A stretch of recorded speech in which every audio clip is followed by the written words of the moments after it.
अस्सलाम वालेकुम, I'm doctor Zoya. Welcome to my YouTube channel. आज की वीडियो में हम उन फैक्टर को डिस्कस करेंगे जो कि DCD इंटरप्शन को अफेक्ट करते हैं। सबसे पहले हम बात करेंगे जेनेटिक फैक्टर्स के बारे में।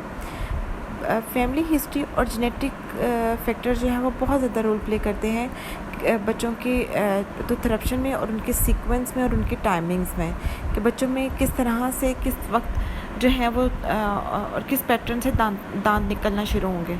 इसमें आपकी जेनेटिक हिस्ट्री और फैमिली हिस्ट्री बहुत ज़्यादा रोल प्ले करती है। फिर बात करते हैं हम ओवरऑल ग्रोथ एंड डेवलपमेंट के बारे में। कुछ फैक्टर्स हैं जैसे कि न्यूट्रिशन, जनरल हेल्थ और हार्मोनल चेंजेस, ये बहुत ज़्यादा अफेक्ट करते हैं हमारे बच्चों में इंटरप्शन के सीक्वेंस को और उनकी टाइमिंग्स को।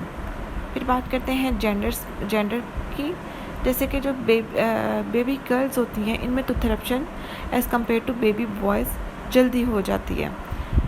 फिर हम बात करते हैं एथनिसिटी पे। डिफरेंट एथनिक ग्रुप्स होते हैं, जैसे कि साउथ अफ्रीकन अमेरिकन चिल्ड्रन जो हैं इनमें जो इंटरप्शन है वो as compare to other nation जल्दी हो जाती है। फिर बात करते हैं प्री मेच्योरिटी के बारे में।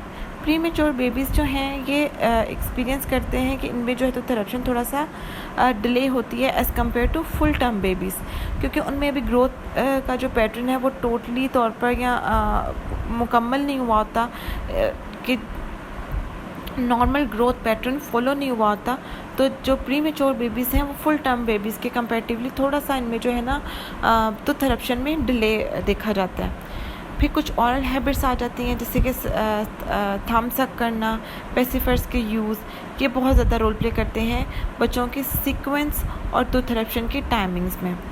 फिर सिस्टमिक डिजीज़ हो गई, जैसे कि एंडोक्राइन डिसऑर्डर्स, जैसे कि हाइपोथायरॉयडिज्म हो गया या कोई हार्मोनल इम्बैलेंस है, तो ये बहुत ज़्यादा रोल प्ले करता है कि बच्चों में पैटर्न कैसे हो रहा है। तो इसलिए कोशिश करें कि जब आप जो है वो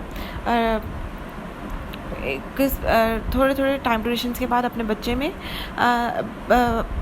हार्मोन्स के टेस्ट कराते रहें, ताकि अर्ली डायग्नोसिस से आप बच्चों के जो पैटर्न है नॉर्मल पैटर्न को फॉलो कराया जा सके। फिर कुछ लोकल फैक्टर्स आ जाते हैं, जैसे कि अगर बच्चे में कुदरती तौर पर जो है वो दांत प्रेजेंट है वो अफेक्ट कर देते हैं। कोई लेयन है, कोई जैसे कि क्लेफ्ट लिप है या क्लेफ्ट पैलेट है, ये अफेक्ट करते हैं बच्चों में ग्रोथ पैटर्न को। सुपरन्यूमरी टिथ यानी कि एक्स्ट्रा टिथ अगर ऑरल कैविटी में प्रेजेंट है तो ये बहुत ज़्यादा अफेक्ट करते हैं बच्चों में नॉर्मल ग्रोथ पैटर्न को और सीक्वेंस को। अब ये लाजमी नहीं कि अगर बच्चों में जो ग्रोथ है वो लेट हो रही है तो उसमें ये सब फैक्टर्स जो है इन्वॉल्व हों, ये लाजमी नहीं। बाज़ औक़ात बच्चों में जो इंटरप्शन लेट होने की वजह जो होती है वो ये भी हो सकता है कि उनमें नेचुरली तौर पर हो। तो इन सब फैक्टर को काउंटर डाउन करने के लिए कि ये नॉर्मली है, नेचुरली तौर पर हो रही है, ये कुछ फैक्टर्स हैं जो इनमें रोल प्ले कर रहे हैं, जैसे कि जेनेटिक फैक्टर्स हो क्या, कि उनसे हम पेशेंट्स की हिस्ट्री लेते हैं कि आपकी फैमिली में इस तरह की चीज़ें पहले से तो नहीं है कि बच्चों में कोई इंटरप्शन को आप जो है वो थोड़ा सा चेंज फील करते हैं। आपकी फैमिली हिस्ट्री में कुछ इस तरह की डिज़ीज़ तो नहीं है, कोई हार्मोनल चेंजेस की प्रॉब्लम तो नहीं है कि जो आपके बच्चों में इस तरह के प्रॉब्लम आप फेस कर रही हैं। कोई न्यूट्रिशनल हैबिट्स इस तरह की हैं कि आप बैलेंस डाइट नहीं दे रहे अपने बच्चे को, या उसमें न्यूट्रिशनल डेफिशिएंसी है किसी वजह से, किसी रीज़न की वजह से, तो उन वजह से भी जो है बच्चे में तो इंटरप्शन लेट हो जाती है।